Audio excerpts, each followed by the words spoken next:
Hello, good evening and welcome to Scottish Opera's collaboration with Dreams ID. With us tonight we have Lea Shaw, who's one of Scottish Opera's emerging artists for the 2021-22 season. She will be performing as Hermia in our upcoming production of A Midsummer Night's Dream by Benjamin Britten, which will be performed in Glasgow at the end of February and Edinburgh at the beginning of March. Now, on the Dreams ID side, Professor Mark Blagrove and artist Dr. Julia Lockhart will do a better job of introducing themselves than I will.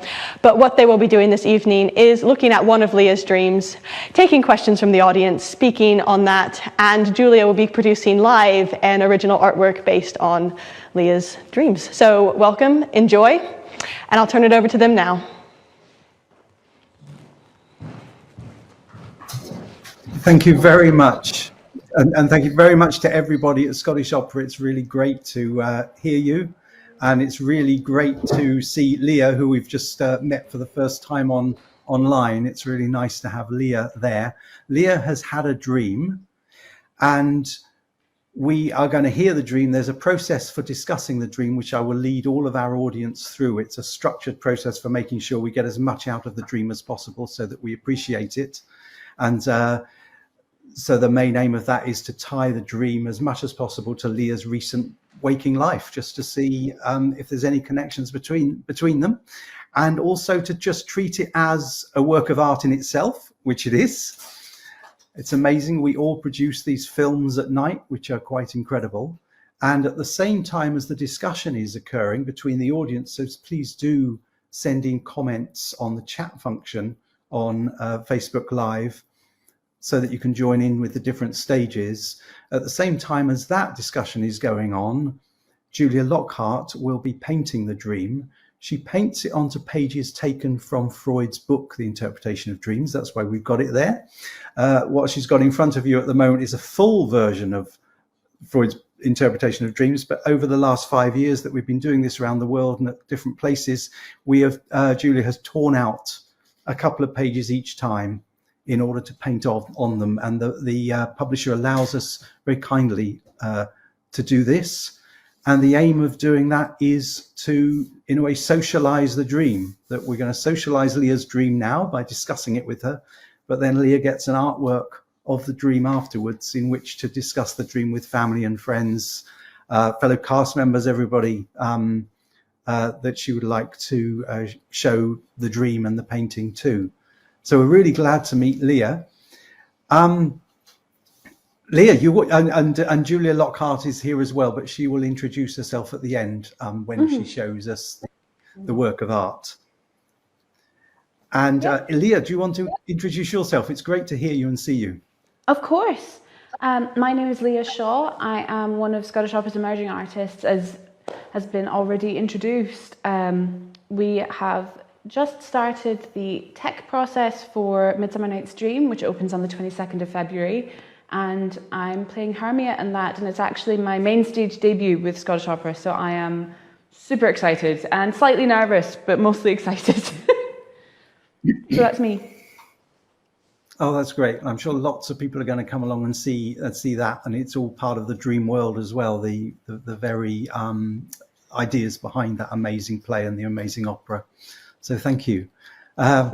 Great. So we're going to start by asking Lea to say her dream. And if you could say it, Lea, in as much detail as possible. We're actually going to get you to say it twice, just so the audience and everybody and Julia can hear it, and we can know as much as possible about it. We'll then ask you a few questions about it just to see if there's anything more detail that can be obtained from it. But at the moment, it would just be great to hear your dream, and also if you could tell us when you had it, please. Okay, of course. So I had this dream not too long ago, maybe like 3 or 4 weeks ago, like not in the previous year. And it's quite short, which I don't usually have shorter dreams. Half the time I dream it's this huge epics, so this is actually quite a rare one, that it's not too weird and it's not super long. So I thought this is the one that I'd love to actually explore further. So I will read it for you now, and let me know when I'm to repeat it. That's great, thank you. So I wrote, I am in a house with dark wood paneling with 2 sets of keys, 1 set in either hand. I think there's a familiar set in my left hand and an unfamiliar set in my right, which has many more keys on it than the one in my left hand. I spend a minute trying to figure out which set of keys goes to the big door I'm standing by, and I settle on the big unfamiliar ring of keys. It's got loads of skeleton keys and smaller keys, but I just remember it in my dream feeling a lot heavier than the one in my left hand. So I spend a minute trying to figure out which set of keys goes in the big door, and I settle on the big unfamiliar ring of keys in my right hand. And I open the door onto space, the void, I guess. There's a little kid facing me, and I know it's me, but it has no features. It's just a small mass of light that it looks kind of like I did when I was quite young in silhouette. Very short hair, kind of medium height, but just a big ball of fuzz and a ball of light. It took my hand and I stepped through or out or in this door, and then that's the point at which I woke up. Oh, that's great. Thank you. Would you mind saying the dream again, Lea? That Of would course. be great, just so that we and the audience and everybody have got the whole picture of what you created. Of course. I am in a house with dark wood paneling with 2 sets of keys, 1 in either hand. I think there's a familiar set in my left hand and an unfamiliar set in my right, which has many more keys on it than the one in my left hand, with skeleton keys and many tiny keys, but I remember it feeling a lot heavier than the one in my left hand. I spend a minute trying to figure out which set of keys goes into the big door that I'm standing by, and I settle on the big unfamiliar ring of keys in my right hand. And I turn the key and I open the door onto space or the void. There's a little kid facing me, and I know it's me, but it has no features. It's just a small mass of light that looks very similar to the way that I did when I was very small. Medium height, short afro, but I can't see any features. It's just like I'd been cut out of paper. It takes my hand and I step through or out or in this door, and that's the point at which I woke up. Oh, that's great, Lea. Thank you very much for that. Now, I'll commence by asking some questions, but it'd be great if the audience can think of any questions to ask you.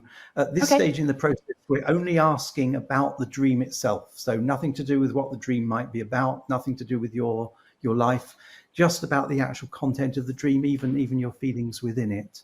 So could you describe what the door is like and what the surround to the door is like?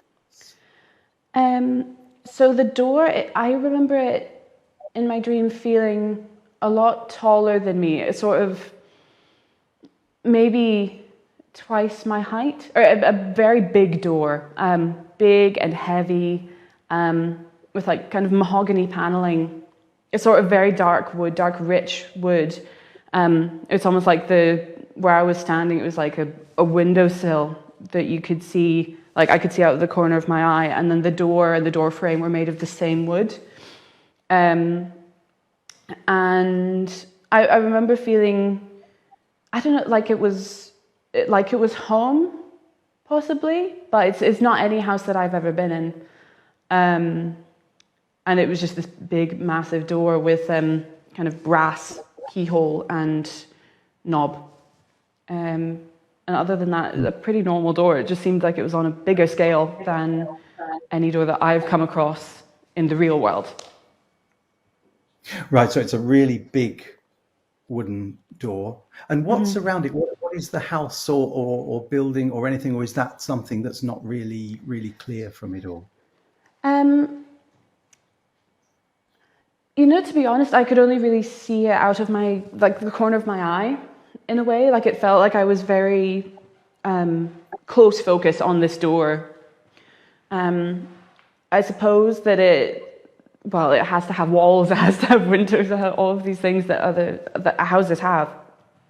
But I think the walls were kind of a cream color, and the floor must have been, I guess, a lighter wood. But I just remember it feeling like I was just surrounded by wood, and it was carved, but it wasn't ornate. It was quite simple, and there were like carpets, like the feeling of a kind of richness, but not in kind of monetary terms, just loads of different materials and loads of different textures, and the light was quite low coming through the window. Okay, and the shape of the window, and how was that? It was just a big kind of a golden ratio type rectangle. So a big glass panel, and then above it were slightly smaller glass panels, but on the whole it was a kind of squarish but more rectangular. I remember it took up a lot of the wall. The window did, right. Mm-hmm. I see what you mean. Yes. And the ground and everything outside, how was that? Was that sort of open space, or that was grass and all? I think if I had been able to look out the window in this dream, it felt like I would have looked out onto some landscape, either some hills or some forest or something beyond those windows. But it was just through the big door that it was just space. It was like you'd taken a picture from the Hubble telescope and just put it in front of the door, but it wasn't 2D, like I could step into it. Right. I see what you mean. Yes, we're starting to have some, or we've had quite a few comments coming in, whether you felt it was necessary to open the door, given that you probably didn't know what was behind it. Did you feel you had to open it? Or what? I think it just felt like it was just something that I was going to do, in the way that, I'm going to leave the house, I'm going to open the door, and I don't think it was in pursuit of something or in response to something chasing me or anything like that. I think it was literally as normal as saying, I'm going to go to the shop, or I'm going to see what's outside, I'm going to open the door. So not in response to anything. Right, I see. Thank you. And we've had another comment in about, did you speak to the silhouette, Lea? No. No, I just took its hand.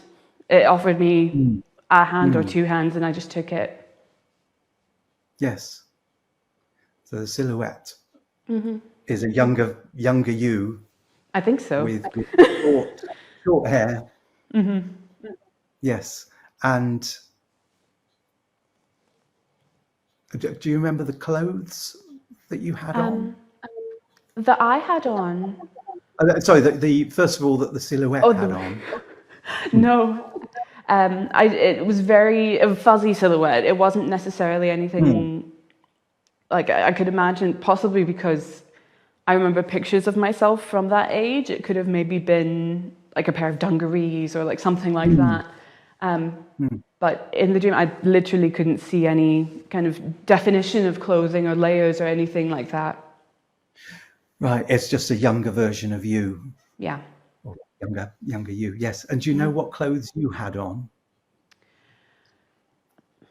I don't really remember looking at my clothes. I only really remember looking at my hands and the feelings in my hands and the kind of the temperature of the air, which was not hot, but not boiling. And it felt like there was a draft coming in from somewhere. But I remember feeling quite cozy and warm. Cozy and warm inside. Then you're heading out with the 2 sets of keys. Yes. Yeah. We've had some more. I keep looking away from the screen, partly because I've got all the comments coming through. What was your feeling when you woke up? Was there relief, disappointment, excitement? Oh, sorry, or what were your feelings shortly before you woke up, and then as you woke up? I think before I woke up, it was just a kind of sense of wow, because when I was little, I really wanted to be an astronaut or something involving space or like philosophical astronomy. But then, and I woke up and I didn't feel disappointed that I didn't get to see more or kind of weirded out.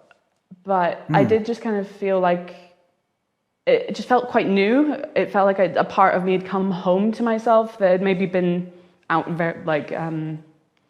venturing somewhere.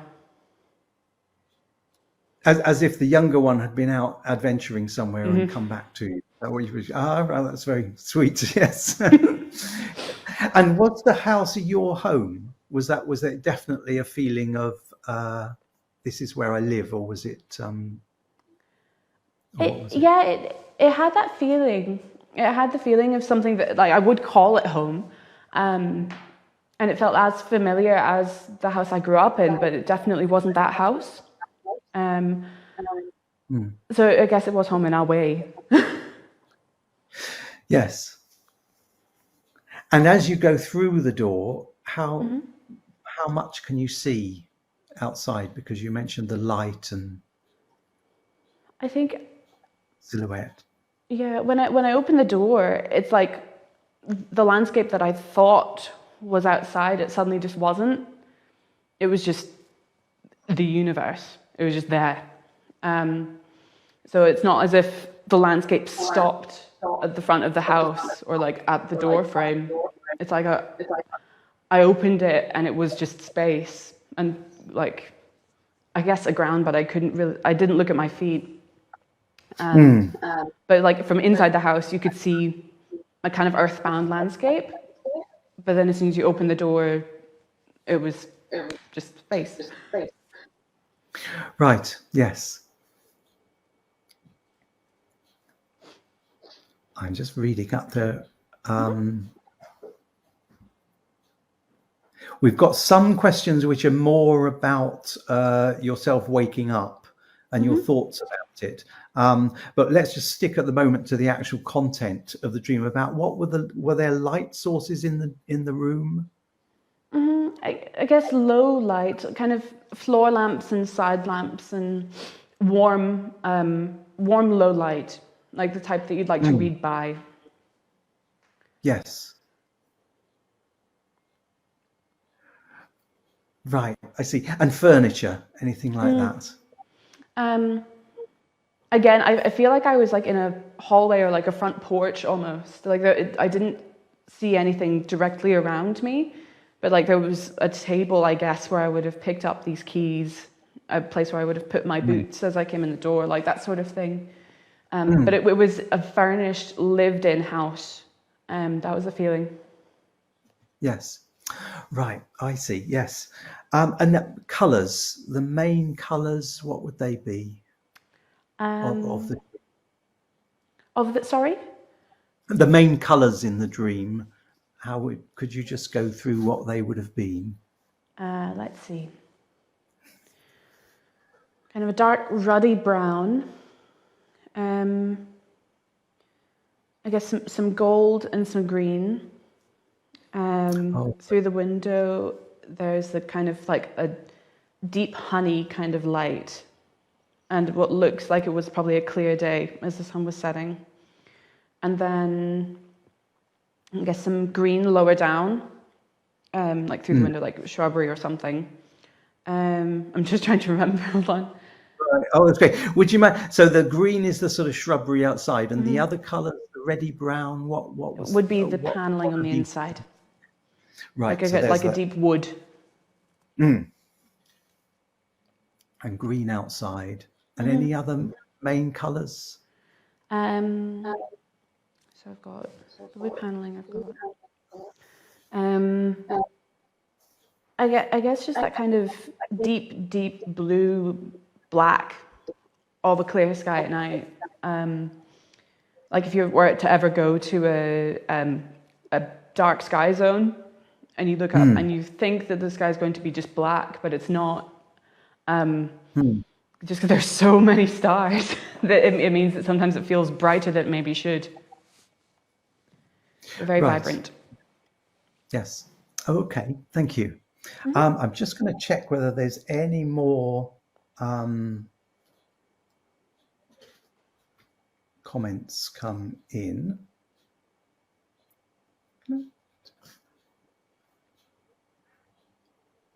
And well, all right. Thank you for this one. Were there any noises present? The creak of my feet on the floor, which was a wood floor. The kind of jingling of keys. I remember the familiar set of keys made much less noise just because there wasn't as many keys on it. There wasn't as many objects on the key ring. The one in my right hand being so much more laden with keys and different things, it definitely made a bigger noise. The sound of the door unlocking, this kind of like a skeleton key type of door unlocking, so you can feel it unlock, but you can also hear this kind of noise. And then just silence after I opened the door. But it was a type of silence that could contain everything, almost like white noise. But there was nothing going on. I couldn't hear anything specifically. Yes. Right. Okay. And let me just get the keys right about there's sort of, so the one in your right hand has more numerous keys. Yeah. Oh, sorry. Right. So the right hand has more numerous keys. And the left hand has a few keys. Yeah, like maybe 2 or 3. Like a big key, 2 small keys, something like that. Yes. As opposed to like 6 or 7 big keys and then like 2 medium-sized keys and 3 dinky keys. Like it felt like there were much more options on the right hand. So, the right has more. I'm just writing that one down about the right hand has more keys, and the left one has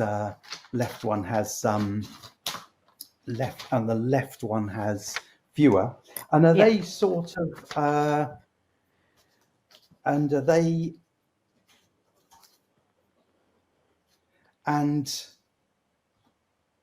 are they all the same sort of color, sort of bronzy type color? There are some that look like they're older than others, and it looks like some of them were cast from different metal. But I can remember a few bronze, maybe a couple of silver, but more of them were kind of a gold or bronze kind of color. I remember the skeleton key looked like it was once gold, but it looked quite old. So more of a bronzy kind of shade. Right. Okay. So these are dangling, clanky keys. Yeah. Like that.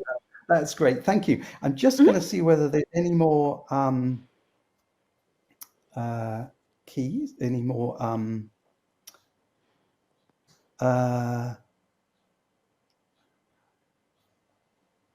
right. Okay. I will right. Okay. I'm gonna save up some of these for later because we were just trying to get as much as possible of the dream right now, and then we've got something for the audience to do in a moment. Great. So the next step's going to be what we're going to have is this first step is just about the dream. The next step is that the audience will think briefly about what the dream would mean to them if they had it. After that, we return the dream to the dreamer and everything to the dreamer, and it's all about the dreamer's recent waking life and questions from all of us about that. Some of which have already come along.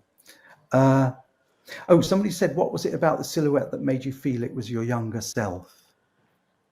I think it was just something to do with the way that it moved, and also just the fact that it just looked like me. It was like someone had taken a photograph of me from when I was young, taken out all the background and taken out all of my features, but I could recognize the quality of movement and the kind of way that it was just stood there. I was like, yeah, that's me. Yes. That seems like me. That's me. I see. Great. Okay. Now, what we'll do is move on to the next stage of this procedure for exploring the dream. And what we do is, at the moment, is all of the audience don't think of Lea and this being Lea's dream, but think about what it would be like if you had had this yourself, and what would it be like to have this dream, wake up with it? What would the feelings be? What would your any meaning you would give it to you in terms of your own life? So we're just going to briefly do that. If you could put into the chat any thoughts about that, and Lea will just listen. And Lea, some of them she may dismiss, some of them she may say, yes, this is helpful. Some of them she may just ignore, and we'll just ask her shortly afterwards, was anything very resonant or not resonant or whatever. So if the audience could say what it would be like having that dream, I must admit, I would, before we get anybody coming in with them, I would, for myself, I would think, I would be amazed to meet my younger self. You know, it would be to me, it would be very, very exciting. To the idea of them seeing what I'm doing now, and for me meeting them from then, trying to think about what they were hoping for, or mistakenly hoping for, or genuinely hoping the whole for. journey that's ahead. The whole journey, the journey, the whole idea. If anybody else has any idea of what it would be like, you're very welcome. This at this stage at the moment is very, very brief. We only spend a few minutes on this because we mainly want to get back to Lea. So if we could have any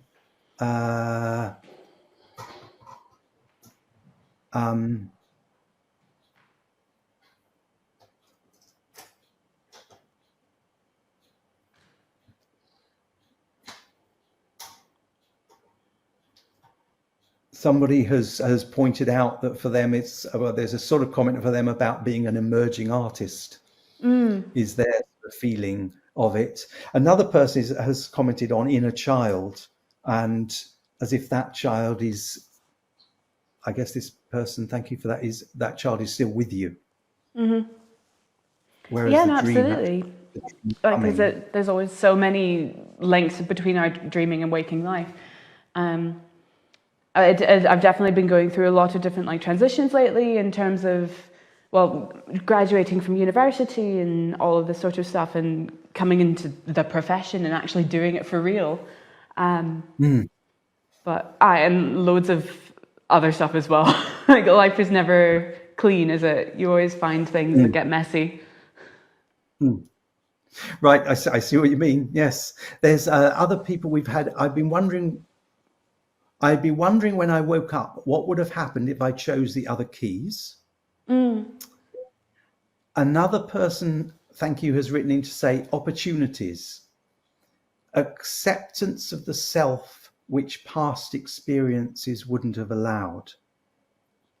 So there's that to bear in mind. Yeah, absolutely. Another guess, and another comment we've had is maybe want to give your younger self some life advice, which is very possible.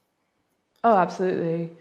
I mean, it felt almost like I was going to go into some sort of communication with this younger self, this wee version of me. But to be honest, I wasn't sure whether it was me showing it the way or it showing me the way forward. But definitely in terms of someone giving me advice, whether it was myself now giving my younger self or my younger self giving me some advice, and definitely showing it what's been going on and what's happened since I've been that small. Yes, I understand what you mean there. Yes. Whoops, I'm just gonna. See what, right. Yes, the opportunities and acceptance of self, experiences that wouldn't have allowed. Okay, well, thank you very much for the comments coming in. The comments coming in are partly in this technique. It was invented many years ago and written up in a book called Appreciating Dreams. And the idea was to help someone appreciate where their dream came from. But part of doing that is that everybody present for a brief while does the same thing and engages with a dream as well. But the main purpose of all this is to help Lea see if there's any connections between the dream and her waking life. So we return the dream now to Lea. Was very many of those comments, I guess some of those comments were somewhat resonant. Absolutely. And I think I would never be one to dismiss anyone's kind of interpretations of a dream either, because all of our intuitions and all of our psyches work in different ways. But definitely the coming home to yourself, kind of reintegration aspects almost. They're all very, very interesting to hear, and a lot of them definitely did resonate. Yes. Oh, great. Thank you. Right.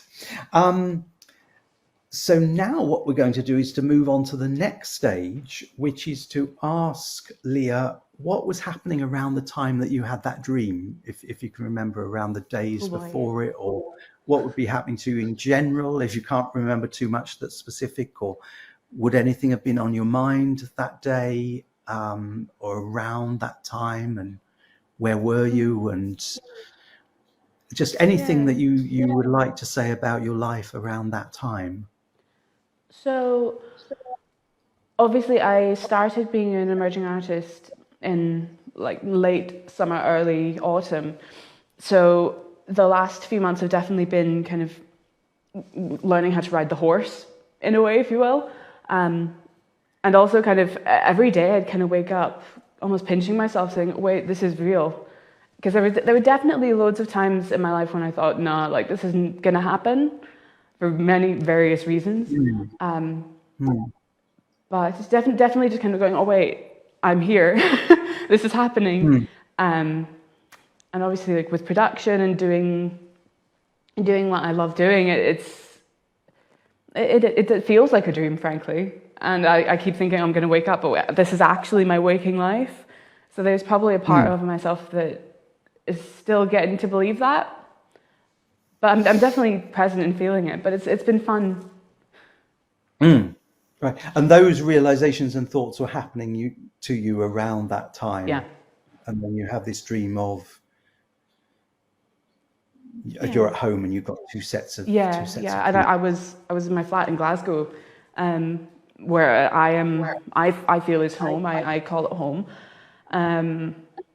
And yeah, no, it was waking up in my bed at home thinking, oh wait, part of me's just come home. I didn't know that it was gone. Oh right, you're talking. So this was but you just waking in general up as well. in your flat.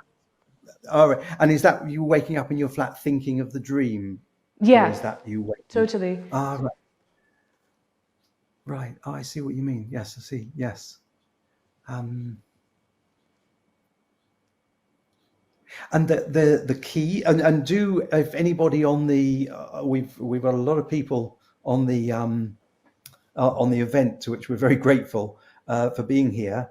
If you have any questions about Lea's life around that time, then you're very welcome to ask them, and Lea can choose whether to answer or not. And yes, the keys aspect, having a choice of keys, is there anything in your life around that? I mean, there's obviously like thinking about next steps and like if we were to move, where would we move to, and like, but just in general, like I've always thought of the keys since I've had this dream as just life choices, not even necessarily as real as, oh, like where is my home, where am I going to be, but more almost like alternative timelines, like pathways I could have taken, and this whole thing about there's a saying like when one door closes, another door opens. And I think especially like up to this point, I'm thinking like through my teens and like early 20s for sure, I kind of, I guess, lived in quite, not a closed way, but it was so focused. I was like, okay, like I've got uni and I've got my life and I've got kind of figuring out who I am. And there were loads of different kind of choices I could have made, and it could have influenced where I went to university, what I studied, all this sort of stuff. So, and all these really specific interests that I had, which were, I mean, composition, voice, obviously, fashion design, like stagecraft, something to do with theatre, but I didn't quite know what. So it felt almost like, with this new set of keys, I thought, okay, this is unfamiliar, but it's like there's so many more options and so many more things that are now going to happen. Yes. Right. Yeah. Thank you. Yes. We've had a when around then were you starting to do the rehearsals for Midsummer Night's Dream? Was that before that or after that, or? I think it was right before. I think it was right before, because I think it was maybe like the first week in January or something like that. But the music had been in rehearsal and I'd been working on it for a good few months. So it was very much in my consciousness, and kind of just invading some part of my brain. Like I'd start humming bits of the tune while I was making toast in the morning, that kind of stage. But we hadn't done anything physical yet. Right, but at that time that the dream occurs, you're preparing to do that. What's the dream has all this wood in the rooms, which I might be. I don't know whether your flat has all of that, or whether what the idea of wooden surroundings brings up for you. Yeah, I mean, my current flat it has some wood. It's not like completely panelled with wood. The house that I grew up in, also similarly, it had a wood floor, wood doors, wood door frames that were all the natural wood, and window frames as well. And there were so many windows, so it's one of those things that it does kind of get into you a little bit. But to be honest, like I've had a few other dreams in this same house. So I've kind of come to think of it as my soul house. It's the place that my consciousness sorts things out and kind of organizes things, and it feels at home, but I've never been there yet. So part of me wonders if I'll ever actually find that house in the physical world, and whether how that'll make me feel. I see. Yes, somebody actually earlier on did put in a comment about, have you had this dream before? And so, as you've just said, you have had this sort of house, which is partly wooden, as a place that the dream happens. Yes. Somebody's commented about, I think they're talking about themselves, but it's a sort of question as well about the fact that you must be at home in the theatre. Yeah, which would be similarly. Yeah. Oh no, yeah, totally. I feel very at home. Like it's a kind of a scary thing to say. Oh, like I feel at home in front of all these people. But I've always felt that way. I've felt really at home in a place where it's so creative, but there's nothing been decided yet.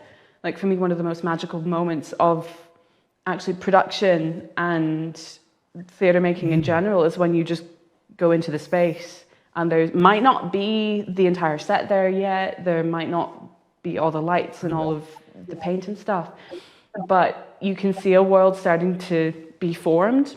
And for me, that's one of the most important things about making theatre, is that is what we do. We make these universes of our own, and you suspend your disbelief when you're in the audience. You're right there with us, and then as soon as the piece ends and the curtain comes down, it's gone. It's sent off, and that's one of the most wonderful things to me about working in this industry and doing this job.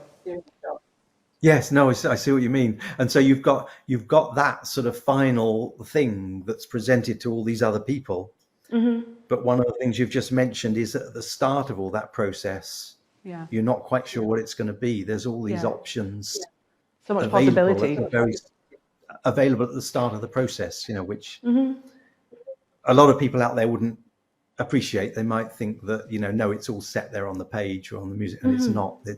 There's all these possibilities, as you've just said. Right, yes. I'm just going to check whether all right. Somebody has said, do you think the dream had anything to? Oh, right. What do you think about?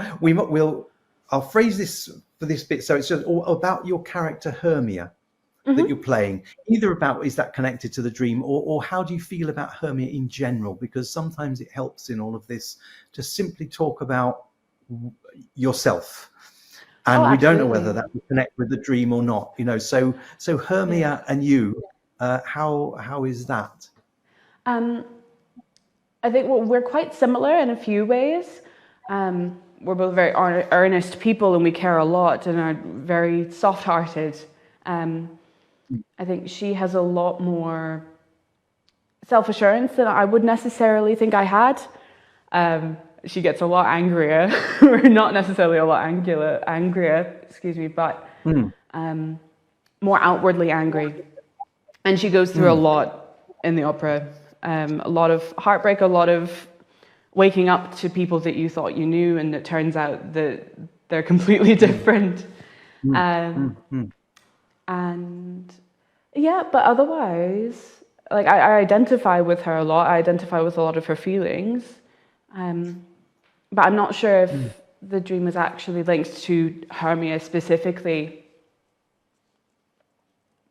Yes. Okay. No, that's great. I mean, it's good to know how you are in waking life. You know that you're going to be Hermia and the feelings towards her. Yes. Sometimes when people talk about their waking life, they suddenly do a spot connection to the dream. Sometimes not at all, which is absolutely fine, given that there's so much going on in your life.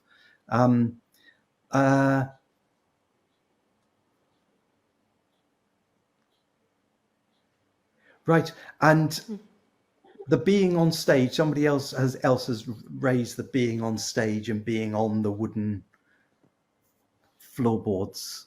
And how is that to you? You've mentioned producing something that's for other people, being on the stage.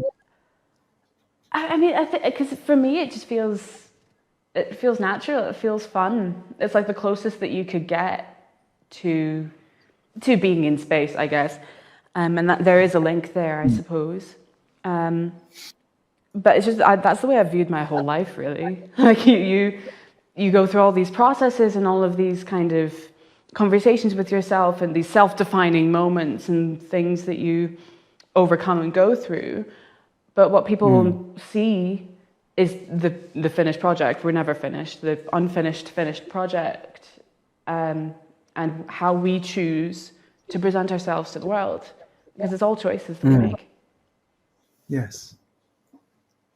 Right. I'm just going to check. I think I've got most of those, and your younger self. Had you had any thoughts about your younger self as you've got your flat? The production's due to start soon. Do you think about your younger self, or? Oh, absolutely. Like it's the sort of thing of you feel like you've come full circle from, like, for me, the first thing that I saw that was kind of on stage like that, I was quite young. So thinking about that and going, oh my God, if I could see me now, like how crazy is that? And like it's definitely something that I admire my younger self for, and like thinking, okay, realizing that this is what I want to do and being very sure of it and just kind of going for it, because that was never guaranteed. But yeah, like I'm equally proud of my younger self, and I'm also eager to do her proud in a way, if that makes sense. I've been like, I'm here, I'm doing this. Like, how cool is this? Yes, I'm sure that would. Yes, and you've described quite a bit about her. She would have been an astronaut, or was interested in that. Or is there anything else you'd like to say about yourself then, or why it would be amazing to meet her?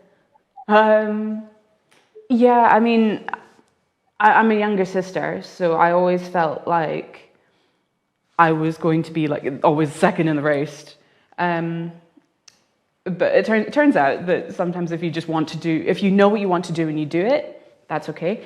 At the age that I guessed that I was in the dream, kind of hip height, I had a pretty severe head injury, which really changed a lot of things, including kind of a lot of my, well, not learning ability, but it just meant that I was a differentiated learner.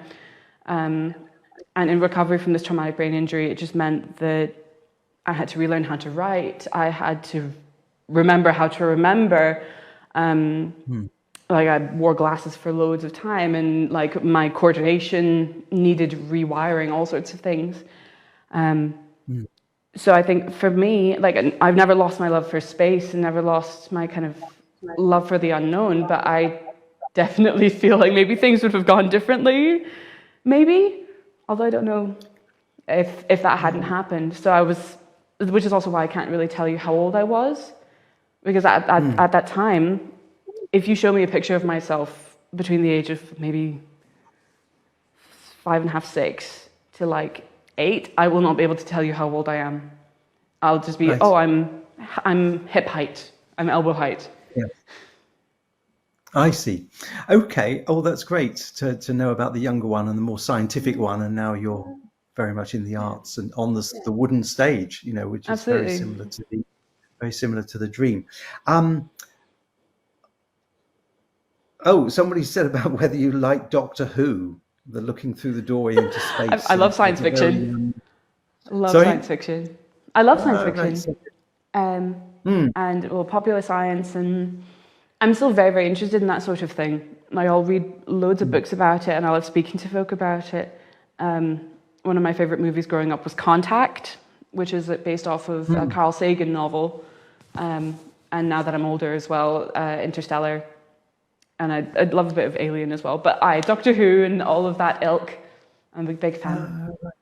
Yes, and of course part of science fiction is the meeting with the alien figures and the people who know, who are very different from us ourselves. And somebody said, do you think of your love of the unknown helped make the choice between the keys? Because one set of keys is unknown and one is unknown. Isn't that interesting? It was almost like a kind of these two choices, and I thought, time for the next thing, time for something new, which is scary. But I don't think there's ever been a point at which I've been afraid of things I don't know about. I'm quite comfortable not knowing, even though as much as I can be like, I don't know what I should do, I don't know what's the right thing. But I love an adventure. Yes.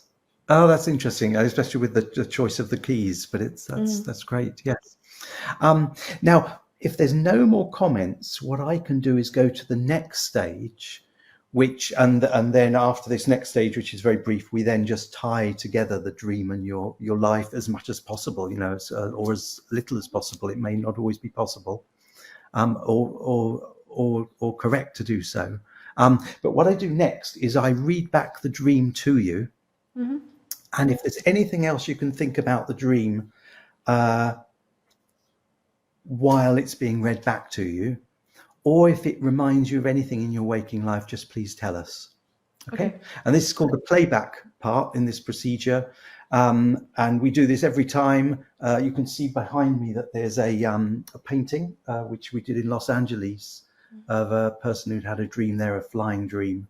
And so this is, that's the sort of artwork we get back at the end of it all, produced at the end of it all. But part of the procedure is all these stages. And this one is called the playback. And I do this in the second person. So, so Lea, you're in a house with dark wood paneling, and it's got wooden floor as well, with two sets of keys, one in either hand. There's a familiar set in your left hand and an unfamiliar set in your right hand. And the right hand one has many more keys on it. And in general, they're sort of brassy colours. You spend a minute trying to figure out which sets of keys goes to the big door that you're standing by. And you settle on the big unfamiliar ring of keys. And you open the door and it's onto sort of space. And you see there's a small kid facing you. And you know that it's you. And it has your features at the time of short hair. But it has no other features. It's just a small mass of light. And when you say light, you mean, is the light sort of shining from it, or is it light as if it's a sort of a shining, exuberant person? Or like physical light, I think. Like it felt like if I looked at my hands at that point, I would be illuminated by the light coming from this little thing. It was like almost like if you could see a star up close, or if you look at a light, for example. I'm looking at the diffused lights here, what that looks like. Yes, I see. Oh, great. Okay, thank you. So there's actually genuine light there, and the child takes your hand, and you step through or out. It may be out to the outside, and then you woke up. And I forgot to mention that you did say that there's a window there through which you could see foliage out into the green. Okay, does that sound? That's the dream. Yeah, that's great. Thank you very much for that, Lea. So now what we do is we go on to the final stage now, and the final stage is just for Lea and anybody else to just suggest connections between this dream that Lea has produced, actually around the time that you started to do Midsummer Night's Dream, and you're just getting into, as you've said, the possibilities of the opera, and what will occur in it, and any connections between the dream and yourself around that time.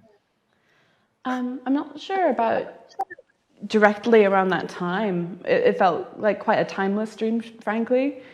Like I'm sure that because I was going into creative mode, I guess, like create mode, I would have thought about it more specifically. But just in general, like it's something that I've remarked on actually, of like looking up at the sky at night and actually saying that I love feeling small. I like knowing that I'm just this one little being on this little rock, and there's so many possibilities out there. And it means that anything that you go through, whether it be big or small or bad or good, it just is, and then isn't, because our lives are so small in comparison to the lives of like a planet or a star, like, and we don't know how that goes. So it wasn't necessarily scary, because I can imagine that some folk, upon opening a door and just finding the void, would get a bit freaked out by that. But I love that feeling. Right. Partly because of your love of science fiction, but also it's there's nothing frightening about the void in the universe. And oh no, I mean we're part of it, so what's there to be afraid of? And your younger self being part of it as well. So, absolutely. Because your younger self is there at the door with you. Any other thoughts about? Somebody said Actually, somebody said, have you had dreams like that since? This one of being in the panelled room. Not particularly. As I've said, that location, that house is a recurring location. But I've not had that specific dream since, and I've not had almost like a continuation of that dream. I've never had that. It was like that was that chapter, and it's now the next chapter. So I'll have other dreams. But. Right. So, although it's a timeless one, as you've said, it's got enormous links to yourself in general. Absolutely. It's not been repeated since then, so it is a chapter in itself, but it's also a timeless sort of chapter, as you said. Oh, right, yes. Actually, somebody said earlier on whether you're left or right-handed. I write primarily with my right hand, but I do a lot of things with my left hand. I sew a lot. I make a lot of my own clothes and a lot of other things, like garments and other things that you make fabric out of. And or make out of fabric, sorry. And I will usually guide the needle with my left hand and hold the fabric stable with my right, as opposed to, for example, writing with my left hand and keeping the paper stable with my left hand. So I use both of them for loads of different things. And if I'm, for example, cooking or baking, I'll use both hands. Yes. I see, right. Okay, so the idea of having keys in both, but Yeah. the keys are, the left side is the bit more ordinary. Yeah, it's just that it felt like a familiar set of keys as opposed to a set of keys I've never held before. Yes, yes. I'm just going to see if...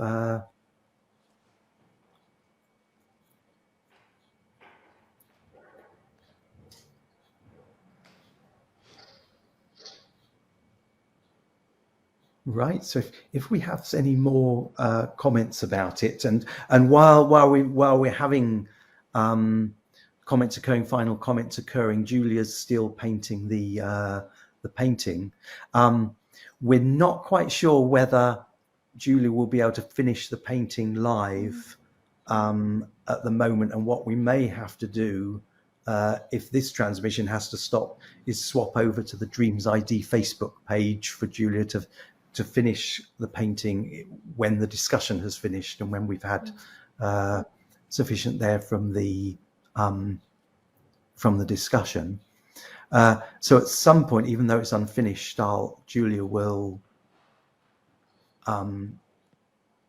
give us some words and describe some of what's in the painting.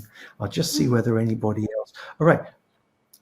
Oh, do you think the number of keys is significant? Because you had only a few in the left hand, and it was many more in the right. And you mentioned the issue of massive possibilities in productions.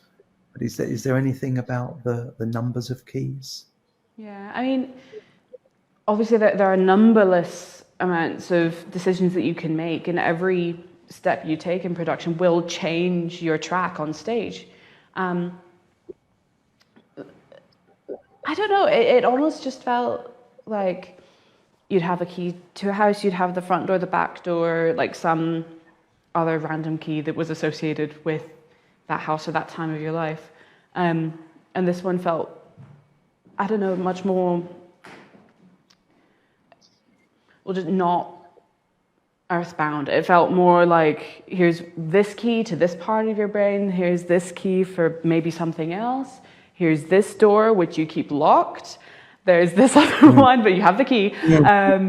There's all these tiny little ones that could go to like almost like lockers or safes or things like that. And it could be decisions, it could be decisions that would relay into my physical life. Or it could just be my brain sorting through all the massive amounts of change that have been happening recently. Yes.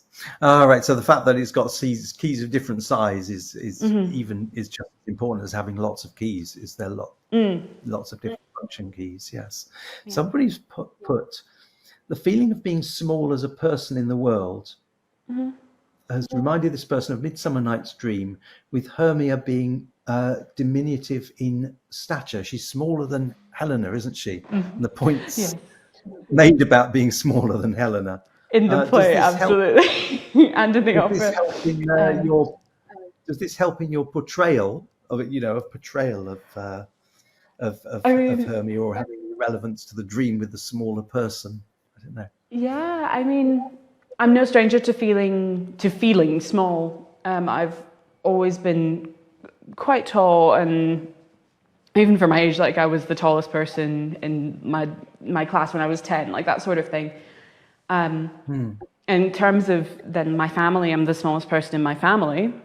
But then on stage, Charlie Drummond, who's playing Helena, is a little bit shorter than me. So it's one of those things that we've been thinking about, okay, so what does that mean? There's all this talk about, oh, you puppet, you tiny person sort of thing. And we've had to kind of think of it more in terms of, I guess, personality, or thinking, like someone's a puppet, they're more easily swayed by other people. They could be, for example, you could say that she's maybe a people pleaser, or just someone who just kind of latches on, someone of lesser integrity, almost. For me, that's what I've had to think of it as, because I've never been particularly small unless I was a child. Like that's the last time I remember being physically small. Yes. All right. Yes. Oh, thank you. So that's a reference there, which we've got of somebody doing a reference to Midsummer Night's Dream. So as we can see, we hope. Yep, we hope you're enjoying the event. Yes, and we hope to take a look at the painting very soon and to showing it to Lea for the first time. Now, just to tell you all, Lea has been talking to me on the cameras. She's not been able to see the picture of the painting being produced. And so what we're going to move to very, very soon is, although Julia hasn't quite finished it yet, she normally finishes it in our events, usually take up to about 90 minutes. The paintings are done as part of a performance. So that it's very important to us that the painting is done live, and it's done in this sort of section of time that we're lucky enough to be with the Dream Sharer. And it's all part of one performance. So Julia at time. So I think I'm going to ask Julia whether she's ready to give some words about the painting. She will have to complete some of the painting later, and Lea can now see the painting if everybody can There it is. if we can arrange the technical aspects so that she can see it. And what we're going to do is I'm going to get on a roaming camera, which will hopefully go on to Julia, who's there. She's now, as I said, she's going to be able, she may need to complete some of the painting later, just a small amount of it, but she does this very rapidly during our performances. Performances usually take 60 to 90 minutes. So all the ones you see on our website are done in that time scale and as part of a performance, which makes them a sort of Dadaist, surrealist, in that tradition of performance art and a performance. So Julia's going to talk about how she composed it, and she'll also remark on one of the weird things that happens, which is that because she chose pages that Freud had written on the basis of the shape of the paragraphs, by chance, while she's doing the painting, she'll notice words that were not there as part of the decision to choose those pages. Just somebody put a comment about it's a shame to tear pages out, but the publisher has allowed us to do it, and the publisher is quite honoured that we're doing the artwork on the basis. So I'll just turn over to Julia now. And we wouldn't be tearing pages out if it was the only copy, but there's lots and lots of copies of this. But, it's not like it's a printed version, even though it's the first version. But can you see if I point at particular? Okay, so up here you've got interpretation of the dream, the night, not at home. And here in the window it says, I will tell you, I spent the house of a lady. So I don't know. And then here it says, meet connection of time around these keys in one hand. And also I put here connecting links. So we're connecting links in the keys. And this is the figure full of light. And she's sort of reaching forward, but here around her name it says interrupts clumsily. And then here a room by a dream theme, because this is the big door, and I had them kind of reaching up because she said how big they were. And it said here, your dream, you even make use of this you even make use of this uncomfortable state, wish fulfillment at the same time. And then I did her own and your dream as almost like stars in this kind of style. And here it said, yet be females, girl, with me, carrying, is written with her kind of body. And over here it said unquestioned. You were talking about something during the discussion and I kind of brought that word out of the text.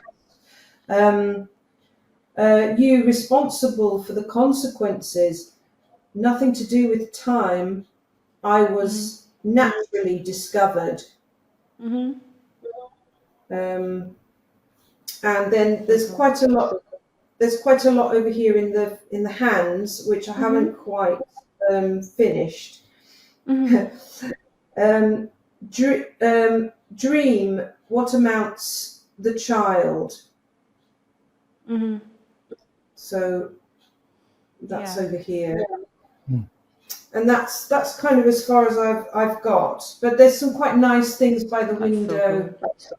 Yeah. Yeah, that's incredible. Thank you for letting me share my dream with you, and thank you to all you. the viewers for watching everything and joining in. Yeah, we're really glad to have heard it. And we're glad that so many people have heard it, and glad that so many people see the painting, and the painting will be on our with Leah's permission, if it's okay with Leah, we would of course right, and that would be great, and just so that people can see the painting of the dream. And we'd like to say thank you to Scottish Opera. Yes. for suggesting this, which was lovely of them. And another wee link to Midsummer Night's Dream I just thought about, or just in general between dreams and waking life. Hermia has a nightmare at the end of Act 1 that then it's almost like she had been absorbing all of the disruption and the change, the violent change that had been coming over the four lovers. And she just has this dream, she wakes up and then she realizes she's on her own. And she just has to go forward, but it's the fact that she probably knew what was happening in some part of her subconscious, even though she was asleep. Wow. Oh, thank you for those thoughts. Yes, we'll have Of to course. really think about those. Yeah. This is brilliant.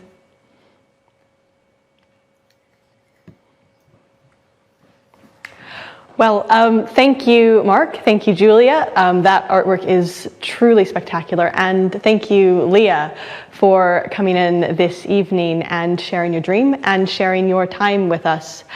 If you are in Central Scotland, A Midsummer Night's Dream is in Glasgow on the 22nd, 24th and 26th of February, and the 1st, 3rd and 5th of March in Edinburgh. Thank you all again for tuning in, and have a lovely night.